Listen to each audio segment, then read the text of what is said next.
জন্য বের হয়ে আসি।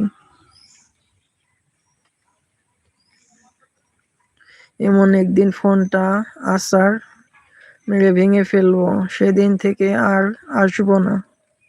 কেন ভাই, ফোন ভাঙবা কেন?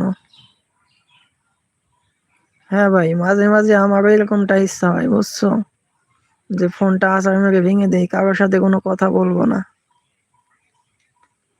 ঠিক আছে, আমারও এমনটা মনে হয়।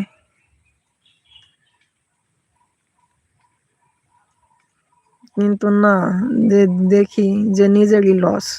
কারো কিছু হয় না, নিজের লস হয়। এই ইমরান, কি হয়েছে পাগলের মতো এগুলি কি বলো? এর আগেও আমি 2টা ফোন আছাড় মেরে ভেঙে ফেলছি, ঠিক আছে, কিন্তু কারো কোনো কিছু হয় নাই। মধ্যখান থেকে আমারই লস হয়েছে, আমারই কষ্ট হয়েছে।